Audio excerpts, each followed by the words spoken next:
This is Real News Media TV, coverage you can trust. Please like, share, subscribe, and hit the notification bell. Select all for daily news updates. Mentally ill 33-year-old Manchester woman missing. 33-year-old Angela Gale of Battersea District in Manchester has been missing since Thursday, December 17, 2021. She is said to be of unsound mind. She is of dark complexion, stout build, and about 167 centimeters or 5 feet 6 inches tall. Reports from the Poor's police are that about 4 p.m., Gale was last seen in downtown Kingston, dressed in a multicolored blouse, blue shorts, and a pair of blue slippers. She has not been heard from since. Anyone knowing the whereabouts of Angela Gale is being asked to contact the Poor's police at 876-904-1876, Police 119 emergency number, or the nearest police station. Tufton under fire for proposed discrimination against the unvaccinated Jamaicans. Health and Wellness Minister Dr. Christopher Tufton is being blasted by several Jamaicans for plans to bar unvaccinated Jamaicans from attending several upcoming public events. Speaking last Wednesday at the official opening of the new field hospital at the Savannah Lamar Public Hospital in Westmoreland, Tufton reveals the government's plan to favor those citizens who opted to get inoculated against the COVID-19. Over the next few weeks or so, the government, that is, and the cabinet, has decided to announce a series of events and events calendar, if you will, over the next 4 months, that will now allow more persons to congregate around a certain event within a controlled setting.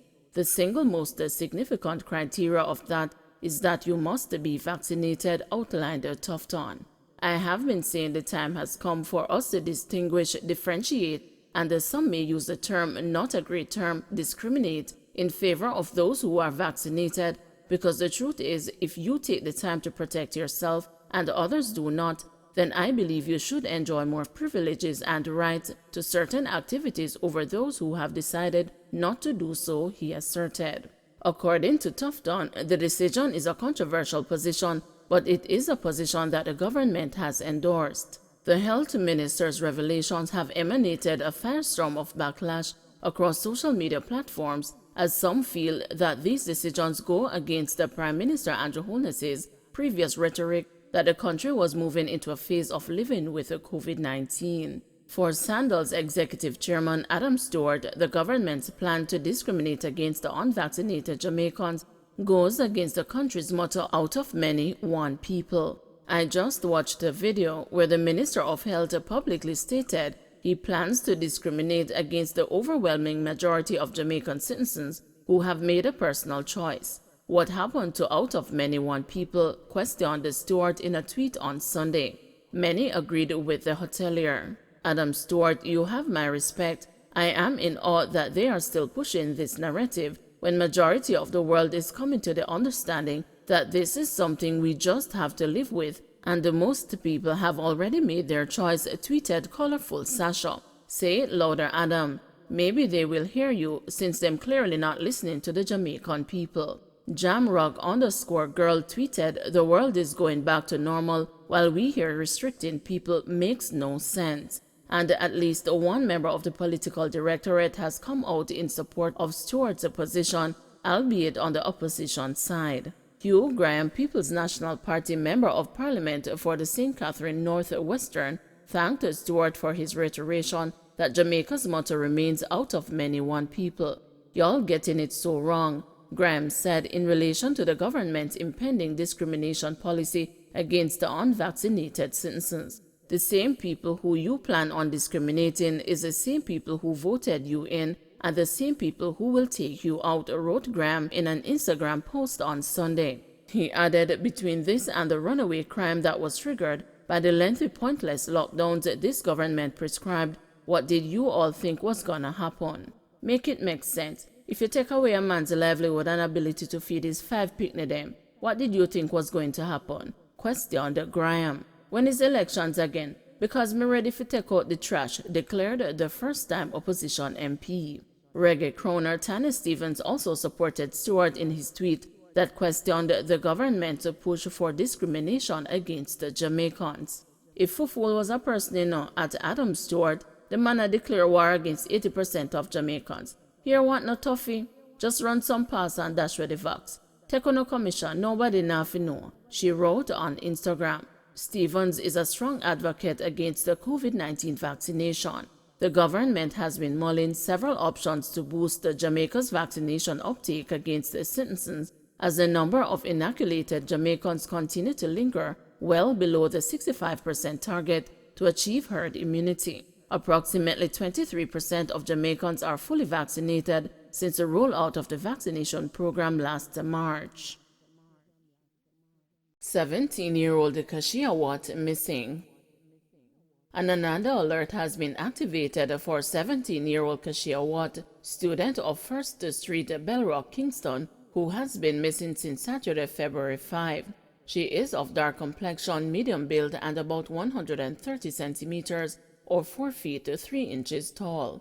Reports from the Hunts Bay Police are that about 10 a.m., Kashia was last seen at home and has not been heard from since. Her mode of dress at the time she went missing is unknown. Anyone knowing the whereabouts of Kashia Watt is asked to contact the Hunts Bay Police at 876-923-7111 or 119 police emergency number or the nearest police station. Mississippi couple indicted for sweepstakes scam and sending money to Jamaica. A Mississippi couple has been indicted in the United States on allegation of scamming persons and sending a portion of the funds to co-conspirators in Jamaica. The U.S. Attorney's Office for the Middle District of Pennsylvania has announced that Troy Smith, 27, and Michelle Greenwood, 36, were indicted by a federal grand jury in December 2021 on 18 counts of conspiracy, wire fraud, mail fraud, and money laundering conspiracy for receiving funds from sweepstakes scam victims. The indictment was unsealed by court order on February 2.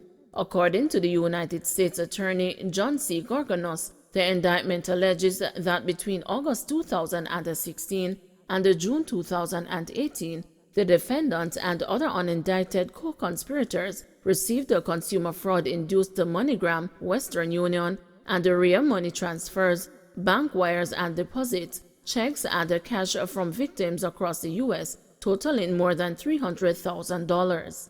It is being alleged that their victims included a 51-year-old widow residing in Columbia County in the Middle District of Pennsylvania. Allegations are that in October 2016, an unidentified fraudster using a fictitious name and posing as an official of a sweepstakes organization falsely told a woman that she had won a multi-million-dollar cash prize and automobile. The fraudster also allegedly told her that she had to prepay taxes and later various other fees and expenses in order to receive her cash prize and automobile. She was reportedly directed to send the money in the form of money transfers, bank wires, and cash mailings payable to the defendants in their own names and in various aliases. It is further alleged that she was told that the defendants were also officials of the sweepstakes organization. According to law enforcement, she ended up sending about $123,000 in the form of Western Union, MoneyGram, and RNM money transfers to the defendants and the co-conspirators, making about $90,000 in cash deposits into their accounts, depositing about $14,000 in the form of bank wire transfers, and mailing about $2,000 in cash and money orders. It is being alleged that Smith and Greenwood received these funds from the woman and others, and then sent a portion of these fraud-induced funds to various co-conspirators in Jamaica. From October 2016 until about June 2018, the defendants allegedly sent around 57 Western Union money transfers, totaling about $50,000 to different recipients in Jamaica. It is being alleged that Smith and Greenwood commonly received the money using certain names, including their own real names, and then send money to Jamaica under different names and in smaller dollar increments. If convicted, the maximum penalty under federal law for conspiracy to commit wire fraud and mail fraud is 20 years imprisonment. Mourners gather for Robbie Shakespeare viewing.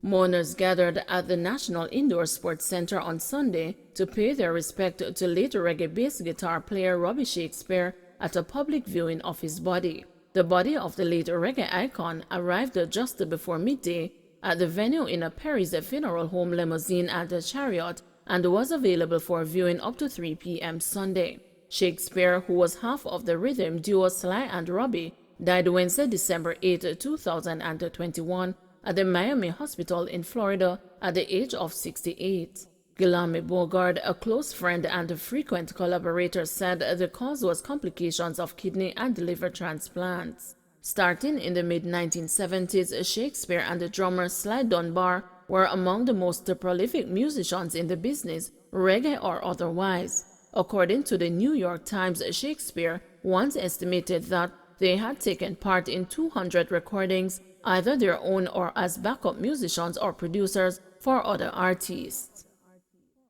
Don't forget to like, share, subscribe, and hit the notification bell. Select all for daily news updates.